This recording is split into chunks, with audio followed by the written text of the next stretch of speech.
Kayseri is the industrial heart of central Anatolia, a region once afflicted with extreme poverty. The city of 1 million owes its thriving economy primarily to one family, the Boydaks. They started with a carpentry shop and built up an empire with an annual turnover of more than 1.5 billion euros and more than 15,000 employees. In mid-2016, all that came to an end, not because of business problems, but political ones. Senior family members were arrested and the factories placed under state control. The Boydaks were accused of sympathizing with Fethullah Gülen, a preacher of Islam who, as President Recep Tayyip Erdogan claims, instigated the attempted coup in Turkey. Now, an official administrator oversees production in the Boydak factories in Kayseri. Another entrepreneur who did business with the Boydaks has also lost everything to the Turkish state. My company had an annual turnover of 2 million euros. It was shut down and all the employees were let go. In addition, my personal assets were seized, including our house and my cars. I have nothing left. Now I live on welfare as an asylum seeker in Germany.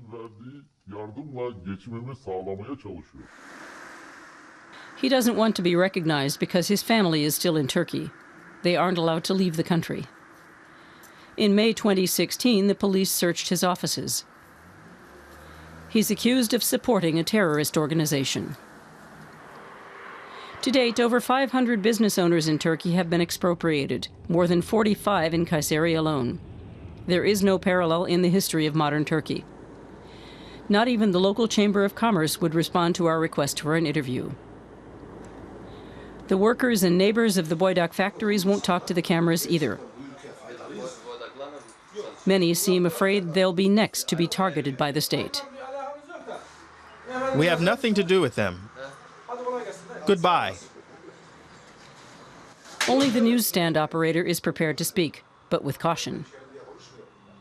The president admits he was deceived by the Gülen movement. That right to make a mistake should also apply to the Boydak family. We shouldn't forget that Boydak is not only important for the economy of Kayseri, but of all Turkey. President Erdogan seems to rule with an iron hand in downtown Kayseri. But economic consequences are already looming. Unemployment is already at a record high. Members of the last remaining opposition party are willing to give an interview. They say the measures taken against alleged Gülen followers are nothing but a pretext and pose a grave danger to the country's economy. All our warnings have been repeatedly disregarded. And now Erdogan's AKP is going after the property of alleged Gülen supporters and distributing it to their own people. And for years, they worked together. This man is a living example. He was forced into ruin in Turkey. Now he's applying for asylum in Germany. He worked side by side with the AKP's top functionaries for years.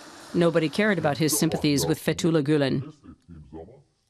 Now his ex-friends see an opportunity to gain wealth at his expense. His situation is desperate. For a time, they imprisoned my wife, trying to force me to return to Turkey. To this day, no official charges have been filed against me, but I'm facing 15 years in prison. And there's no attorney who would dare to defend me. In prison, they can do whatever they want with me, so I'm staying in Germany for now. He and thousands more Turkish citizens see no other choice but to remain in exile and start from scratch.